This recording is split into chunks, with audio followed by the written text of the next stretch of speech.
চারটিখানি ব্যাপার নয়, উনি কিন্তু স্বাভাবিক কথা বলেন, কিন্তু আজকের আপনাদের জন্য সিরিয়ালের ভাষাতেই কথা বললেন ফার্স্ট টাইম এই মঞ্চে দাঁড়িয়ে। তো ওনার তো একটা নাম আছে, আমরা এত সময় যে অ্যানাউন্সমেন্ট করেছিলাম এখন আর সেটা করতে পারবো না। ম্যাডাম, আপনার অরিজিনাল নামটা আগে বলুন। আচ্ছা, কারো কি জানা আছে ম্যাডামের নাম? এটা আমিও জানতে চাই, তোরা কেউ আমার আসল নামটা জানিস না? এটা তুমি কইয়ে দাও না। বলেছে একজন, বলেছে ওই তো। কি নাম কইছে? মনীষা। মনসা লয় রে, মনীষা। মনসা ঠাকুর বানায় দিলি তো। মু কখন মনসা ঠাকুর বানাই দিলি তোকে? হ্যাঁ, তো চলো, আমি এই ভাষায় কথা বলতে পারবো না ম্যাডাম, প্লিজ আমাকে অন্তত এভাবে কনফিউজ করো না। তোমার অডিয়েন্স যারা প্রতিনিয়ত তোমার সিরিয়াল দেখে, একদম যারা সামনে আজকে 10টা থেকে বসে রয়েছে তোমাকে শুধু দেখার জন্য, 7টা থেকে 7টা থেকে, তাহলে তো আজকে তোরা সিরিয়াল দেখিস নাই। দেখিস নাই? সিরিয়াল দেখে এসেছিস, এই কাকিমা ভালো।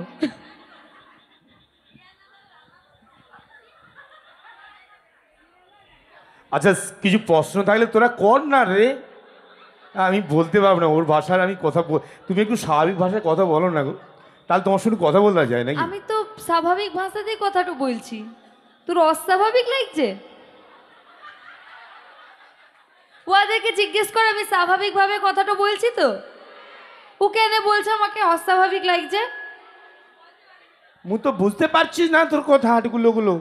মু, এটা তো ময়না আর রাঙামতি একসাথে মিক্স করে দিয়েছিস। আচ্ছা, আমি কিন্তু সিরিয়াল দেখি না, প্লিজ আমাকে চাপে ফেলবেন না।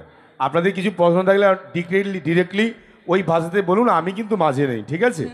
চল, কথা বল।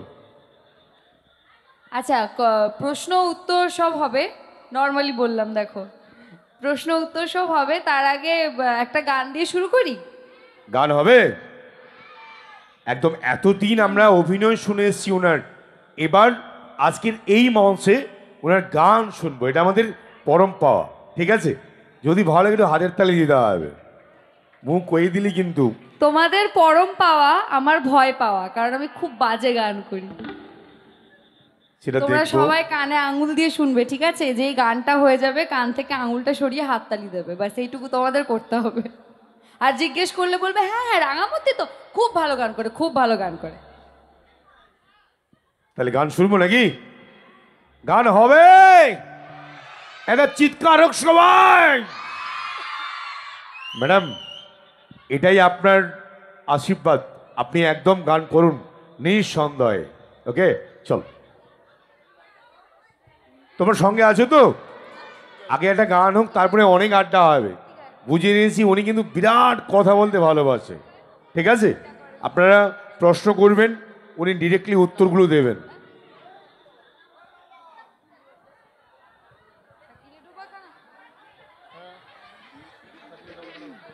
কি বলছো বলো? কিছু প্রশ্ন আছে এখন? এই না, এখন নয়, এটা পরে করবি, ঠিক আছে? চলো গান শুনে নি আগে। এরা একদম পাকিস্তানে বসে আছে, নদী নালা পেরিয়ে। সত্যি তোরা বর্ডারের ওই পারটাতে কি করছিস? আমি তো তোদেরকে এতক্ষণ খেয়ালই করি নাই। ওদের ঢালে বসে আছে। এই যে তোরা পড়ে বসে আছিস ওখানটা, যদি স্লিপ কেটে এখানে পড়ে যাস।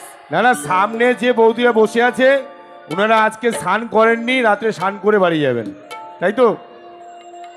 না, আমি সত্যি আজকে সকাল থেকে যে হারে বৃষ্টি হচ্ছিল, ঘুম থেকে উঠে থেকে দেখছি বৃষ্টি, তো আমি ভাবতে পারিনি যে আজকে আমি শোটাতে আসতে পারবো, যে আমি যে আসতে পেরেছি, মানে থ্যাংক গড যে আমি আসতে পেরেছি। আর তোমাদের ভালোবাসার জন্য, তোমাদের আশীর্বাদের জন্যও আসতে পেরেছি, এটাও আমি মনে করি।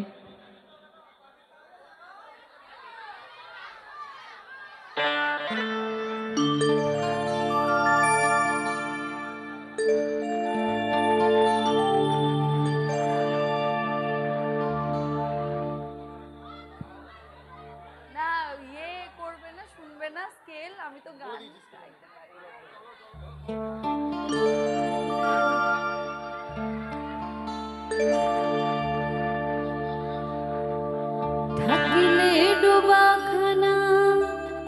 হবে কচুরি পানা থাকিলে ডোবা খানা হবে কচুরি পানা বাঘে হরিণে খানা এক খাটে খাবে না স্বভাব তো কখনো যাবে না মুড়ি স্বভাব তো কখনো যাবে না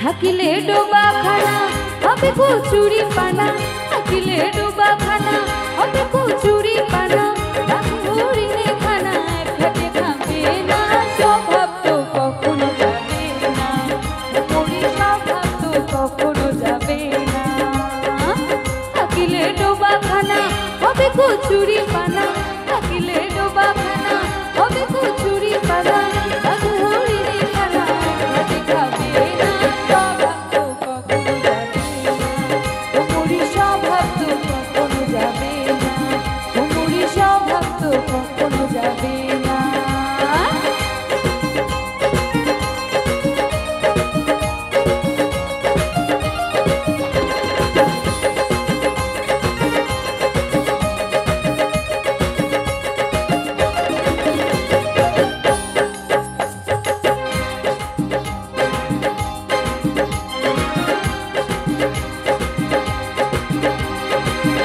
স্বভাব যেমন ধারা নিম্ন দিকে ধায় আর আগুনেরই স্বভাব যেমন সব কিছু ওড়ায়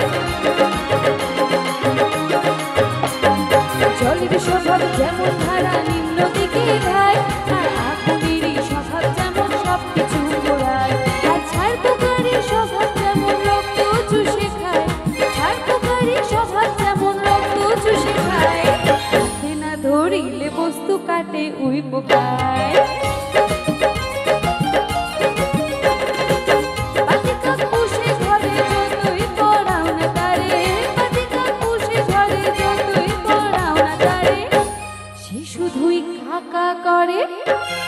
সে শুধুই কাকা করে কৃষ্ণ বলে না স্বভাব তো কখনো যাবে না মুড়ি স্বভাব তো কখনো যাবে না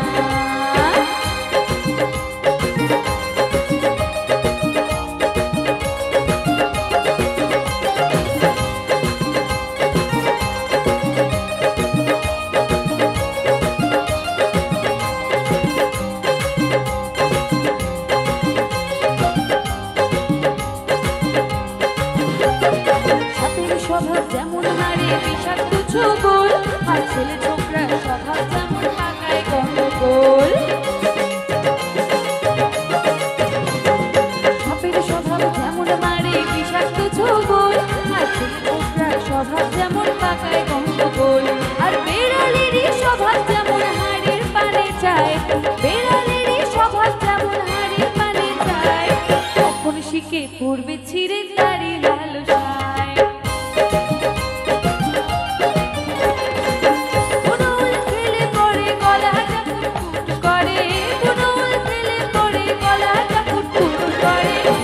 যেমন শীতেল চোরে ধরা পড়লে শীতেল চোরে ধরা পড়লে কবুল করে না স্বভাব তো কখনো